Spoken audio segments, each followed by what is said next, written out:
Reverendo Jonas, por favor.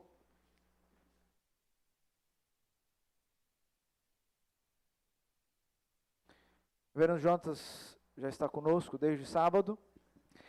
Meu irmão amado e querido, que desde 2008 Deus nos deu a alegria de poder conhecer, ser bem recebido e cuidado por ele lá no Instituto Bíblico. Depois ele teve que ir para o seminário. E nós nos encontramos novamente, depois de um tempo, em 2014, para trabalharmos juntos na mesma igreja. E nos trâmites entre os pastores da igreja que eu estava em Minas, para que a igreja que eu iria trabalhar em São Paulo, eu não imaginava que o Jonas estivesse ali. E aí no meio disso a gente lembrou. E Deus nos abençoou, o Jonas fez um esforço para que a gente pudesse estar na Lapa. Ele era pastor auxiliar lá naquele tempo. E ele teve o privilégio de, com a Lapa, plantar também uma igreja, a Igreja Presbiteriana da Barra Funda, talvez vocês já ouviram falar, juntamente com o reverendo Mauro Meister. Ele hoje é pastor lá. E também nos abençoou com o presbitério, nos trazendo para cá para plantar essa igreja que já está organizada. Então ele falou para nós no sábado sobre um tema muito importante, como lidarmos com o pânico, como lidarmos com o medo. Ele ensinou isso para nós em quase 3 horas de aula, né? Foi mais ou menos isso. E foi bênção de Deus. Se você quiser acompanhar e assistir, está no nosso YouTube, né? Porque o Jonas é professor na área de aconselhamento bíblico no nosso centro de pós-graduação, Andrew Jumper. Né? Ele dá aula lá de mestrado na área de aconselhamento bíblico. Então trouxe coisas importantes para nós. Falou hoje pela manhã e agora fechará esse tempo conosco, para depois voltar para São Paulo com a sua família, falando também à igreja e trazendo a exposição bíblica no texto que está na tela. Então, que Deus te abençoe ricamente. Muito obrigado por esse tempo conosco, por nos agraciar e poder conhecer aqui essa igreja que vocês oraram, que vocês têm intercedido também e têm nos ajudado na caminhada. Que Deus abençoe você e sua família. A gente vai apresentar a Tatiana e as crianças também. Deus abençoe, querido. Queridos, eu quero agradecer pela hospitalidade de vocês. Tem sido uma alegria desde ontem, conversas agradáveis nos cafezinhos, nesse tempo juntos. Pastor Robert, Priscila, Dona Vera, trabalhando bastante com os pequenos ali, ajudando as meninas. Obrigado pela hospitalidade de vocês. Estou aqui com minha esposa, Tati, lá atrás. Eu brinquei ontem, né? E hoje pela manhã, meus 4 pequenos, então 01, 02, 03, 04. Então a Ana, o Lucas, a Elisa e o Pedro. Então Deus tem nos dado a graça, né? E o privilégio de poder criar essas crianças e cuidar delas como flechinhas que Ele nos deu. E agradeço o privilégio. Nós estivemos e continuamos orando por essa igreja. Então a Igreja Presbiteriana Barra Funda tem intercedido por vocês. Nós tivemos aí um movimento no início aqui da organização. Estaríamos aqui quase em peso. Só um dos meus presbíteros pôde estar, o presbítero Caleb, por alguns outros compromissos. Nem eu, nem o presbítero Guilherme pudemos estar presentes. Mas eu trago a vocês também o abraço do conselho da nossa igreja. E relembro vocês que vocês têm uma igreja irmã que intercede por vocês e que está lá, pronta para caminhar e auxiliá-los em todo esse processo da caminhada cristã.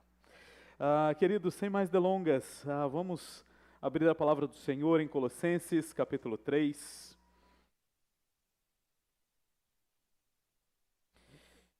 Eu quero ler com vocês do verso 1 até o verso de número 17. Eu peço a atenção dos irmãos nessa leitura do texto. Então, Colossenses, capítulo 1, capítulo 3, terceiro, do verso 1 ao verso 17. A palavra do Senhor nos diz assim: Portanto, se vocês foram ressuscitados juntamente com Cristo, busquem as coisas lá do alto, onde Cristo vive, assentado à direita de Deus. Pensem nas coisas lá do alto e não nas que são aqui da terra, porque vocês morreram E a vida de vocês está oculta juntamente com Cristo, em Deus. Quando Cristo, que é a vida de vocês, se manifestar, então vocês também serão manifestados com Ele em glória. Portanto, façam morrer tudo que pertence à natureza terrena: imoralidade sexual, impureza, paixões, maus desejos e a avareza, que é a idolatria.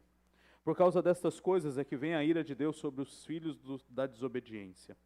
Vocês também andaram nessas mesmas coisas no passado, quando viviam nelas.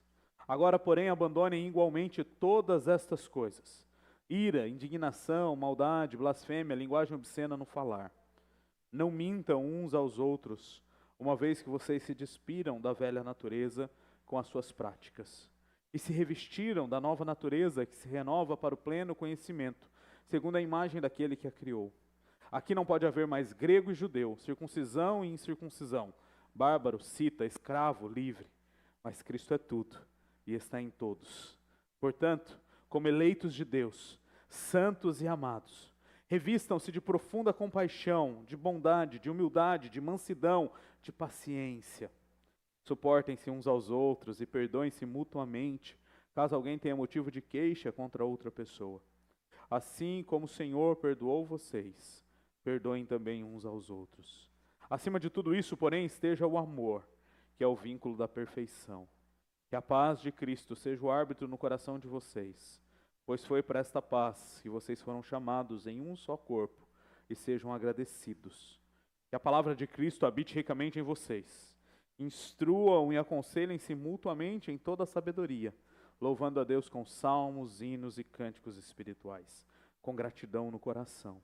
E tudo o que fizerem, seja em palavra, seja em ação, façam em nome do Senhor Jesus, dando a Ele graças a Deus Pai. Vamos orar? Senhor, nós estamos diante da Tua palavra mais uma vez. E sabemos que ela é viva e eficaz. Sabemos que por meio dela nós somos confrontados, nós somos ensinados, nós somos consolados, nós somos motivados para vivermos vida de santidade. Por isso, Pai, clamamos mais uma vez a Tua misericórdia sobre nós. E que ao lermos a Tua palavra sejamos conduzidos a vivermos de acordo com a Tua soberana vontade. E clamamos ao Senhor que nos dê a disposição de honrarmos ao Senhor, de caminharmos diante de Ti, para que o Teu nome seja glorificado em todas as coisas. Que as palavras dos meus lábios e o meditar do meu coração sejam agradáveis na Tua presença, Senhor, rocha minha e Redentor meu. Amém. Amém. Talvez uma das perguntas que tenha sido feita com mais frequência na história da humanidade é: quem sou eu? Essa é uma pergunta que hoje pela manhã vocês ouviram um pouco sobre cosmovisão, sobre alguns filósofos, né?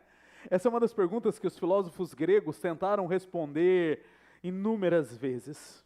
Essa é uma pergunta que sociólogos, estudiosos, antropólogos, teólogos têm tentado responder com o passar dos anos. Essa talvez seja uma das perguntas que você já tenha feito em algum momento da sua vida. Normalmente vemos os nossos adolescentes fazendo estas perguntas, alguns quando se deparam com alguma realidade ali no trabalho frustrante ou no relacionamento mais difícil, começa a se perguntar: quem sou eu? E essa pergunta ela é muito importante quando nós olhamos para o desenvolvimento da nossa vida antes e depois de Cristo. E antes e depois de Cristo, nós vamos ter respostas diferentes para esta pergunta, mas apesar de muitos tentarem ao longo dos anos, ao longo dos séculos, responder essa pergunta, a resposta dela já está definida e clara, escrita nas palavras do Senhor, registradas neste livro que nós professamos crer como suficiente, como palavra de Deus. E o texto que nós acabamos de ler vai trabalhar exatamente este preceito de que a nossa identidade nos conduz para a prática da vida de santidade. A nossa identidade nos conduz para a prática da vida de santidade. O texto que nós lemos, ele tem 3 grandes marcas, que são importantes e que serão as 3 grandes divisões da minha exposição hoje. No verso 1 você tem um portanto, no verso 5 você tem um portanto, e no verso 12 você tem outro portanto. E esses 3 portantos, eles estão respondendo a uma realidade que é descrita no capítulo 2, dos versos 20 até o final, até o verso de número 23. E a realidade descrita no capítulo 2 está declarada da seguinte forma: se vocês morreram com Cristo para os rudimentos do mundo, por que se sujeitam às regras como se ainda vivessem no mundo? Não toque nisso, não coma disso, não pegue naquilo. Todas essas coisas se destroem com o uso. São preceitos e doutrinas dos homens. Ao promoverem um culto que as pessoas inventam, falsa humildade, tratamento austero do corpo, mas eles não têm valor algum na luta contra as inclinações da carne. Portanto, se vocês morreram, vocês agora foram ressuscitados juntamente com Cristo. Portanto, vocês precisam fazer morrer tudo que pertence à natureza terrena. Portanto, vocês precisam se revestir como santos e eleitos de Deus. Quem é você?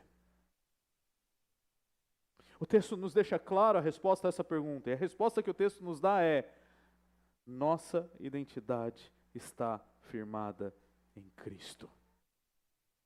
Quem é você? Você é um cristão. E isso define quem você é no percurso da sua peregrinação. Você em Cristo recebe uma nova identidade. Por isso que eu disse que há 2 respostas para essa pergunta. Uma antes e uma depois de Cristo. Antes de Cristo você é um pecador miserável condenado à morte. E você vai ter várias descrições para essa realidade. A Escritura vai te chamar de vermezinho. A Escritura vai te chamar de imprestável. Mas depois de Cristo,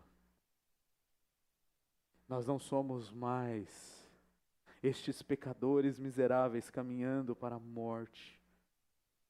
Mas por causa de Cristo, nós agora somos chamados a vivermos em novidade de vida. A nossa vida de santidade só pode acontecer porque ela está fundamentada em quem somos em Cristo. Dentro da teologia nós temos uma doutrina chamada união mística com Cristo. E essa união mística com Cristo é exatamente esse preceito no qual Cristo, como nosso representante, nos faz parte da sua obra. Cristo, por meio da sua morte, nos faz então parte dos seus sofrimentos e parte da sua vitória. E em Cristo nós recebemos um novo nome. Em Cristo nós recebemos uma nova identidade. E esse é um preceito muito claro, porque se nós morremos, agora nós ressuscitamos com Cristo e nós somos agora novas criaturas que têm uma nova definição, uma nova orientação de como deve caminhar. E o texto vai dizer: vocês que foram ressuscitados com Cristo, vocês precisam ser orientados pelas coisas do alto. Vocês precisam buscar e pensar nas coisas do alto. E essas 2 expressões, elas estão indicando um processo contínuo da sua vida de peregrinação.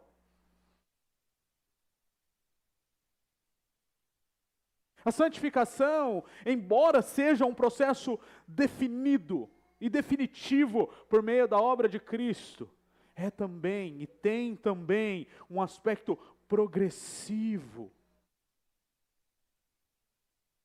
E queridos, não se enganem, não há durante a sua peregrinação uma estagnação espiritual na sua caminhada. Não ache que se você parar de desenvolver as práticas espirituais, as disciplinas espirituais, porque você já fez muito, agora você está, vou dar uma pausinha aqui. Você fica pausado. Não, há regressão, há distanciamento. Então, se você não está progredindo, olhando e buscando para as coisas lá do alto e vivendo de acordo com as coisas lá do alto, você começa automaticamente a viver de acordo com as coisas terrenas, com as coisas aqui da terra, que te conduzem não para a vida, mas para a morte. E é isso que Paulo está esclarecendo aos Colossenses. A nossa identidade em Cristo, a definição de quem somos em Cristo, norteia aquilo que nós almejamos, aquilo que nós buscamos e onde está a nossa esperança. Pela manhã, falando no texto de 1 Pedro, e Pedro abrindo, lá no capítulo 7, no capítulo 4, no verso 7, dizendo que o fim está próximo, falando de como o futuro molda o nosso presente. Paulo usa o mesmo argumento, mostrando essa coerência da vida cristã e da igreja de Cristo. Não é um preceito, um argumento só de Pedro, mas é um preceito para a vida cristã. Porque em Cristo nós precisamos descansar, sabendo que enquanto caminhamos aqui, nós aguardamos a manifestação de Cristo, da sua glória. Paulo vai escrever isso a Tito, lá lidando com os conflitos da igreja em Creta, e lá no capítulo 2, no verso 11, ele começa dizendo assim: a graça se manifestou salvadora a todo homem, e ela nos educa a rejeitarmos as paixões mundanas e a vivermos nesse mundo, neste presente século, de forma sensata, justa e piedosa. Porque Cristo deu a sua vida em nosso lugar. E essa graça, a ressurreição de Cristo, a encarnação do Verbo, nos ensina a aguardarmos a manifestação da sua glória.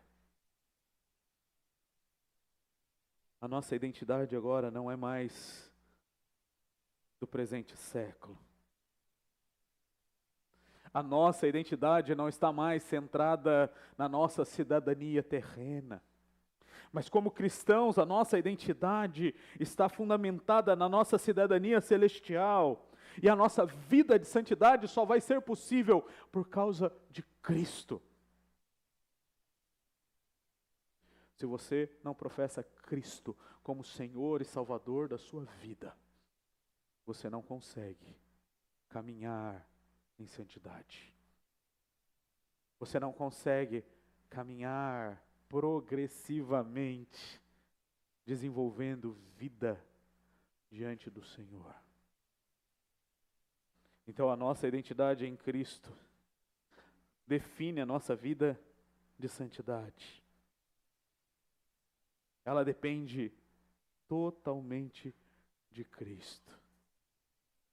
E o que nós precisamos fazer então?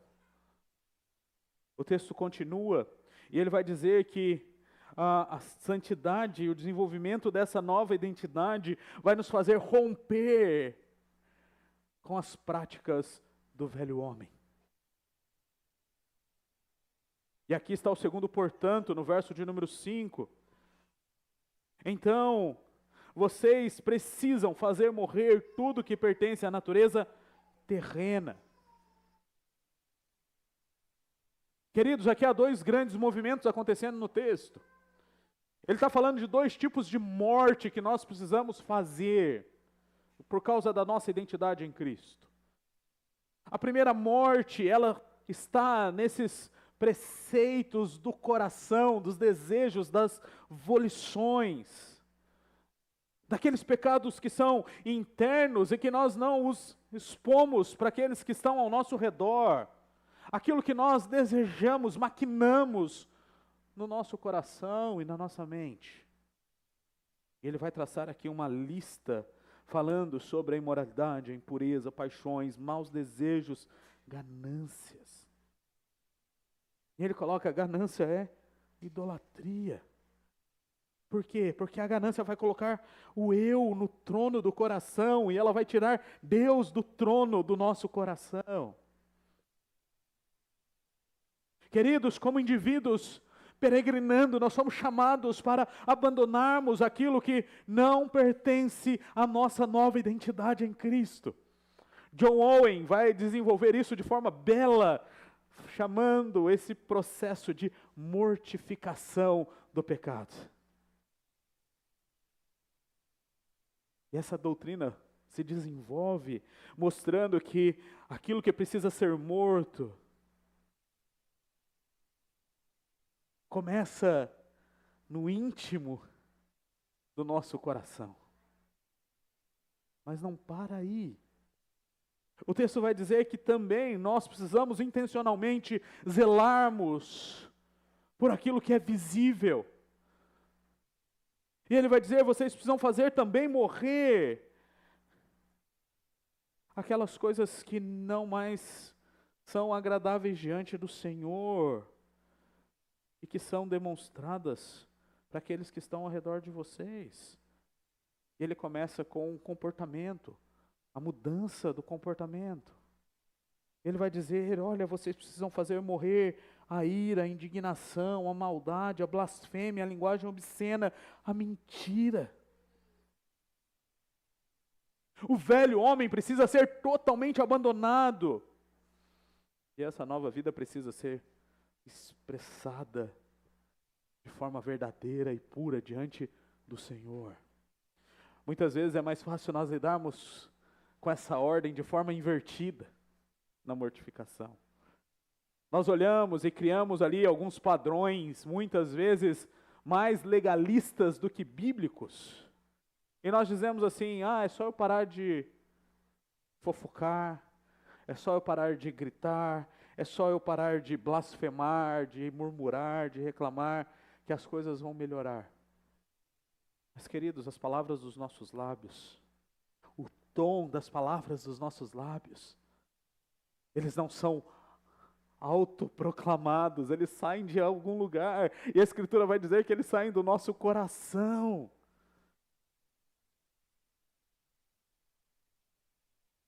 Queridos, não adianta simplesmente você parar de fazer isso, parar de fazer aquilo, se o seu coração não passar pelo processo de mortificação. Se o seu coração não passar por essa morte das coisas terrenas, pertencentes a uma natureza que não contempla a identidade em Cristo. Quando você coloca essa lista para aqueles que não conhecem a Cristo, que não vivem essa identidade, todas essas coisas são normais. E você vê isso nos filmes, você vê isso nas séries. Se você assiste novela, você vê isso nas novelas. A imoralidade sexual se tornou natural. A ganância, a avareza se tornou temas de palestras dos coachings por aí. Blasfêmia.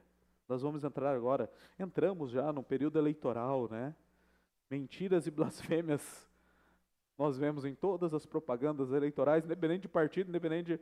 Por quê? Porque elas estão ligadas a um coração não regenerado por Cristo. Elas estão ligadas a uma vida, a uma identidade que não tem Cristo como seu padrão.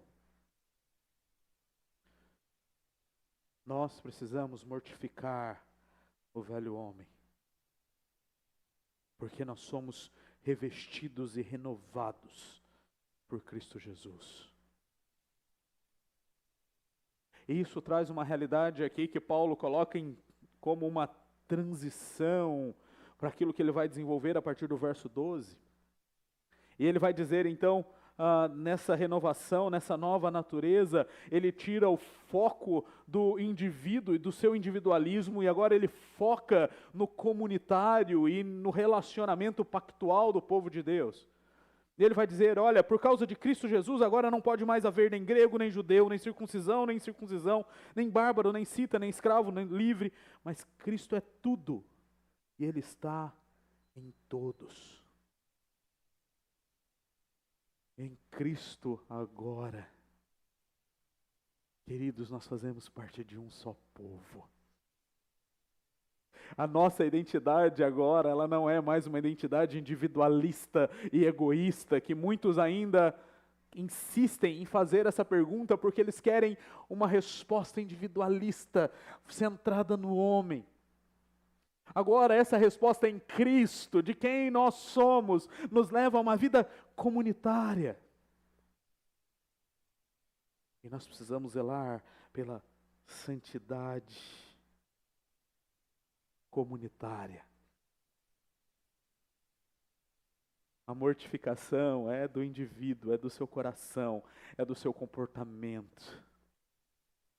Mas a santidade, ela precisa ter o foco na comunidade. Nós somos partes do mesmo corpo. Nós pertencemos ao mesmo povo. Nós estamos interligados e unidos por causa de Cristo Jesus. E o texto então vai dizer que essa identidade que nos leva à santidade, nos leva a uma santidade comunitária. Nos leva a uma santidade comunitária. O texto começa mostrando que essa santidade, sendo desenvolvida em comunidade, está totalmente ligada aos nossos relacionamentos. Então ele vai usar o terceiro portanto no verso 12, dizendo, portanto, como eleitos de Deus, como aqueles que possuem essa nova identidade, aqueles que já foram definidos como santos, essa é a sua identidade, aqueles que já foram alvos do amor de Cristo, agora vocês precisam se revestir. E ele faz uma lista aqui de 5 ações que marcam esse novo revestimento, como se, imagine aqui 5 peças de roupas que nós devemos vestir o tempo todo, e todas elas estão relacionadas ao próximo. Você não consegue desenvolver nenhuma delas sozinho e para você mesmo. Você precisa se revestir de profunda compaixão.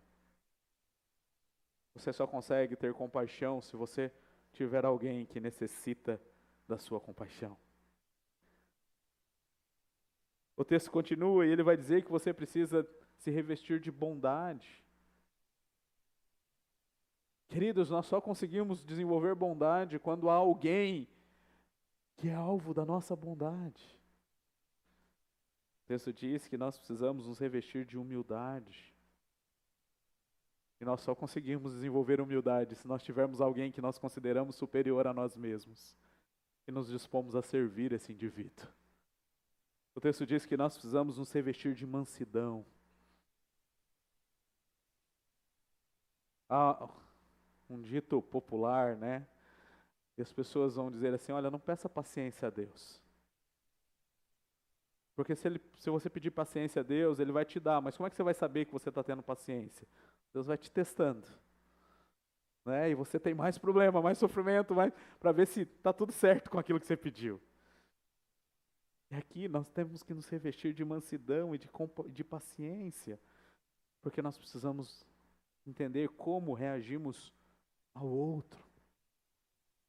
E o texto vai trazer aqui 3 grandes caminhos que desenvolvem 2 práticas contínuas.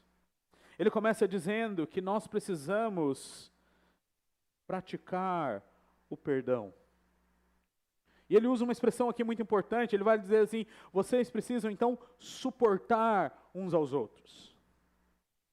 E é muito comum, por causa da nossa tendência a acharmos que nós somos capazes de olharmos para esse texto e entendermos o suportar como sendo suportes, como sendo apoio para o outro. Então você diz assim, não, vem cá, eu sou suporte, eu vou caminhar com você. Mas não é isso que o texto está dizendo. Não é essa a definição de suporte. O que o texto está trabalhando, o que Paulo está trabalhando aqui, é o ato de você tolerar o outro, de você ter paciência para com o outro, um pecador que continua caminhando no processo da mortificação e continua lutando com seu coração pecaminoso, à medida em que caminha. Você precisa suportá-lo. É um ato intencional de amor para com o outro. Isso está associado com a prática do perdão. Ele vai dizer, uma marca daquele que é nova criatura em Cristo, é a sua disposição de perdoar o outro, caso alguém tenha motivo de queixa contra outra pessoa. Porque o padrão não é você mais. O padrão não é o que você se sente de ofendido ou não. O padrão não é mais aquilo que você estabelece como a sua honra. Mas o padrão agora é Cristo. E o texto vai dizer, vocês perdoam não porque vocês são bons, ou porque vocês têm um padrão mais baixo, mas vocês perdoam porque Cristo já perdoou vocês, e porque Ele continua perdoando vocês. Isso já foi pacificado. Por isso devemos estar prontos para perdoar uns aos outros, porque isso faz parte da identidade que recebemos em Cristo. O segundo movimento é o movimento do amor, como sendo essa grande coroa do desenvolvimento da vida de santidade. O texto vai dizer, acima de tudo isso, porém, esteja o amor, que é o vínculo da perfeição. Mais cedo nós falamos sobre isso, quando Pedro vai dizer que o amor, ele cobre multidão de pecado. É um amor intencional. É um amor que vai ser estendido ao outro, apesar do outro. Porque é o amor que Deus nos ama. Apesar de nós, apesar dos nossos pecados, apesar da dureza do nosso coração, apesar da nossa rebelião constante, insistente contra Deus, Ele continua nos amando. E o ápice do seu amor foi enviar Cristo Jesus para morrer numa cruz por nós, pecadores miseráveis.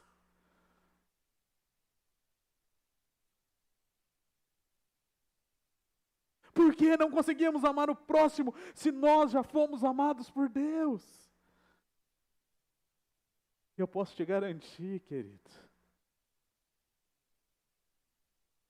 que não há pessoa mais não amável do que eu. E Deus me amou. Mas não se anime muito, porque não há pessoas mais não amáveis do que vocês.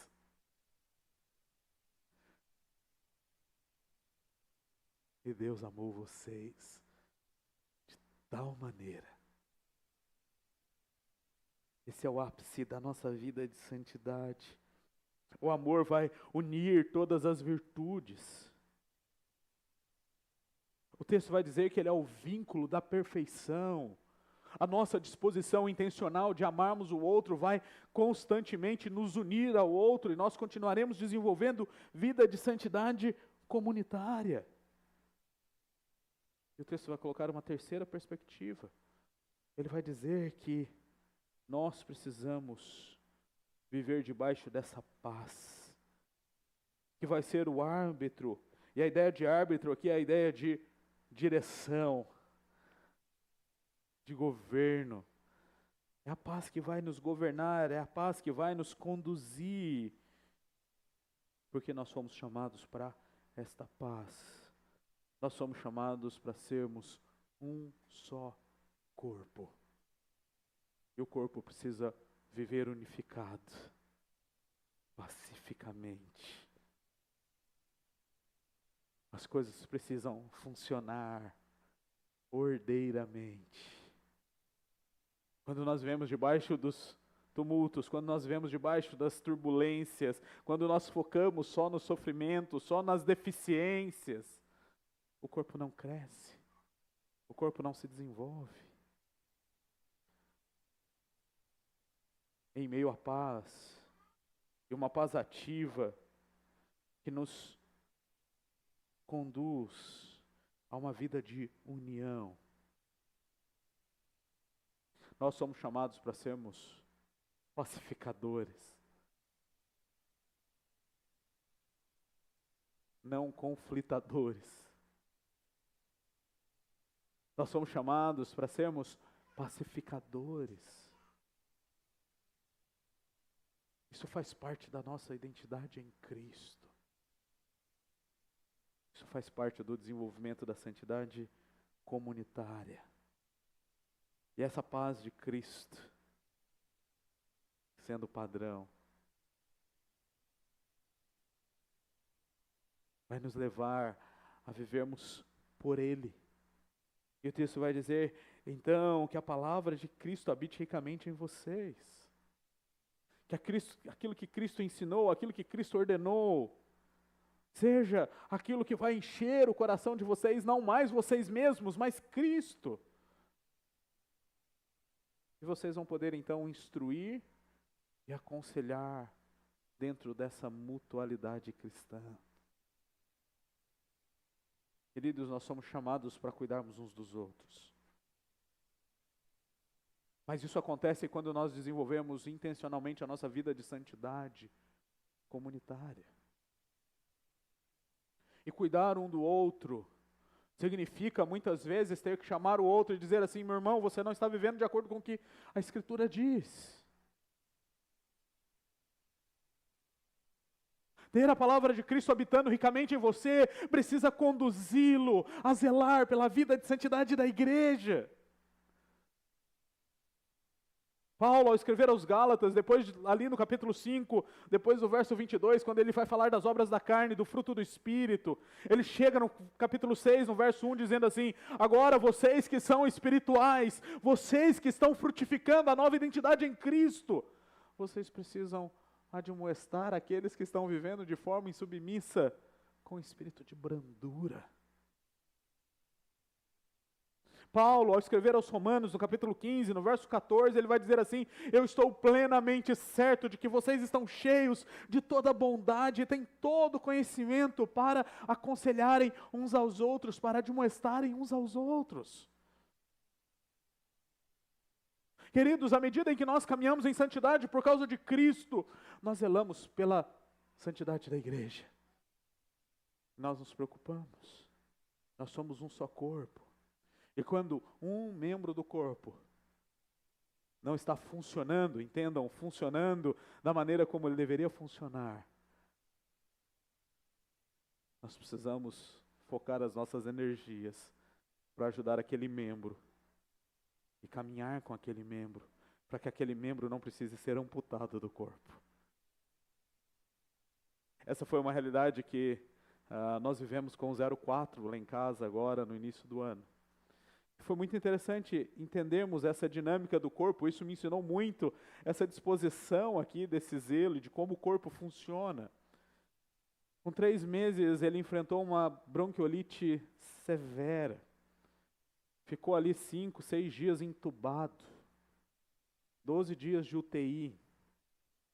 E isso foi atrasando o desenvolvimento físico dele.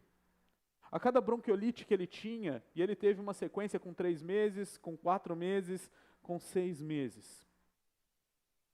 A cada bronquiolite, ele regredia o seu tamanho, o seu peso, e não progredia. E um dia a médica, muito sensível, não cristã, mas muito sensível, ela olhou para nós, viu a nossa preocupação ali com o não crescimento do nosso filho. Havia, claro que não era a nossa primeira viagem, não éramos marinheiros de primeira viagem, então havia uma tranquilidade, mas também havia uma angústia, porque nós já havíamos visto 3 outros desenvolvimentos. E ela olhou para nós e falou assim, descansem, porque ele não está engordando como deveria, ou ele não está crescendo como deveria, porque o seu corpo está focado em desenvolver o seu pulmão, para que ele não tenha mais crises de bronquiolite com recorrência. Queridos, que coisa bela aquilo que Deus nos fez. Maneira como Deus nos fez. 3 meses. O corpo dele voltou todas as energias e forças para o pulmão dele. Para que aquele pulmão estivesse bem desenvolvido. Para que o corpo pudesse depois se desenvolver plenamente. Está lá, plenamente desenvolvido. Graça de Deus. Assim funciona o corpo de Cristo. Quando alguém no nosso meio está passando por sofrimento, dificuldade, ou está ali não exercendo a sua função do desenvolvimento de santidade, como igreja, nós precisamos cuidar dele. Nós precisamos voltar os nossos esforços para recuperar este irmão e ajudá-lo a voltar ao desenvolvimento de vida de santidade. Porque ele faz parte de um corpo. E todo o corpo precisa crescer junto à semelhança de Cristo. E o texto termina dizendo que a vida vivida em nome de Cristo, ela é marcada por uma vida de gratidão e de glorificação. O texto termina dizendo, e tudo que fizerem, seja em palavra, seja em ação, façam em nome de Jesus Cristo, dando a Ele graças a Deus Pai. A sua nova identidade te leva a Cristo, te leva à adoração, te leva àquilo que nós chamamos na teologia de doxologia, que é a resposta da vida adorando ao Senhor da vida. A nossa identidade em Cristo nos leva então à vida de santidade. E a igreja é o laboratório da santidade. Sem essa comunhão, não há crescimento real. O que devemos fazer então? Primeiro, fixe a sua mente em Cristo e na sua glória futura. Lembre-se que a sua identidade é Cristo Jesus. Que você pode dizer, por causa de Cristo, eu me torno parte daquilo que Cristo fez. Eu me torno parte da família de Deus. E agora eu aguardo o momento em que eu vou viver isso plenamente. Lute diariamente contra o pecado pessoal e relacional. Seja intencional na mortificação.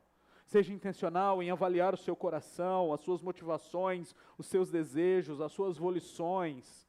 Coloque o seu coração diante do Senhor, para que a sua vida relacional também esteja diante do Senhor. Lembre-se que fora do corpo, você não exerce a sua identidade como cristão. Fora do corpo, você é uma brasa tirada do fogareiro. Você se esfriará e você não servirá para mais nada. Então busque a comunhão, busque a mutualidade com o corpo de Cristo. E tudo que você fizer, faça em nome de Cristo, com gratidão e com reverência. Que Deus nos abençoe e nos capacite. Muito obrigado por nos acompanhar até o final deste vídeo. Para receber mais reflexões e ficar por dentro dos próximos conteúdos, te convidamos a seguir as nossas redes sociais que estão na descrição. Alguns vídeos aparecerão na tela caso queira continuar nos assistindo. Abraço e até a próxima.